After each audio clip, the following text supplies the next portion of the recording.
A friend thinks allowing men free will and yet still achieving his purposes shows a greater view of God's sovereignty. What are your thoughts on this?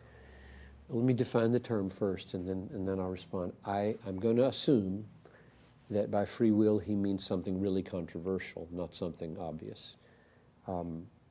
What I'm going to assume the question means is real, ultimate self-determination, because that's the only kind of free will that's controversial. I think most lay people, when they talk about free will, just means I really choose. And of course you do, and so fine, you have free will. We all do.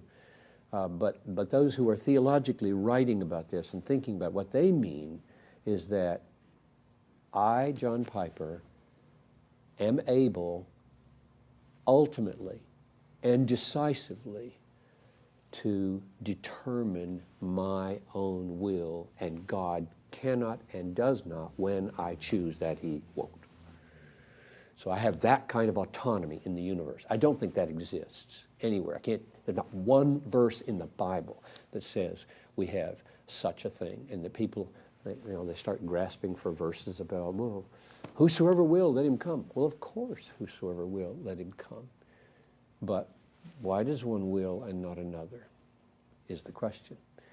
So, is God more glorious to somehow ordain that human beings have autonomy, self-determination ultimately, so that he cannot, once he's made that decree, he cannot guide what they do without intruding upon their moral capacities and turning them into robots? And they say, God doing that and still pulling off his ultimate purposes is more glorious. And I would say they've just created a universe that doesn't exist in their head, and they're pronouncing on it. And I don't create universes that don't exist. I don't find it helpful to imagine a universe that doesn't exist and then say it's a more glorious one than this one, because I'm given a universe. And then I'm given the Creator's interpretation of the universe right here. And what this says is that universe doesn't exist.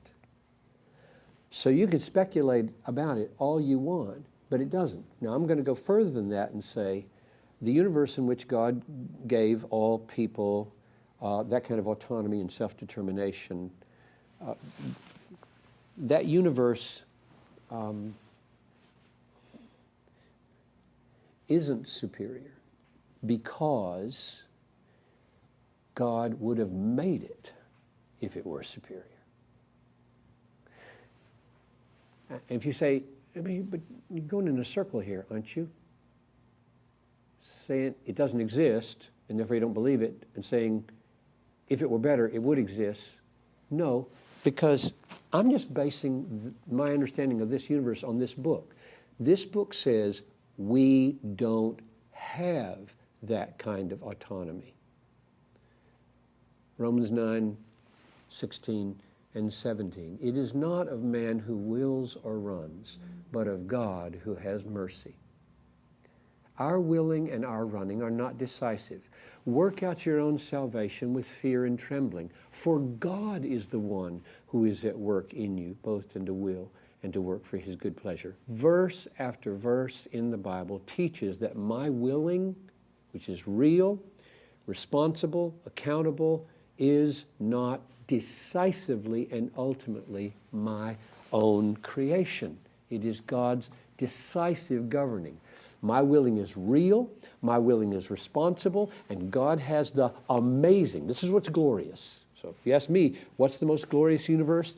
The most glorious universe is the universe in which we really will things, and we are really responsible for what we will, and we will be held accountable for the choices we make, and God is still absolutely sovereign over those willings. That's the great paradox. That's the great mystery and the great glory. Not the universe that somebody creates out of their own heads, where everybody is endowed with the autonomy that only God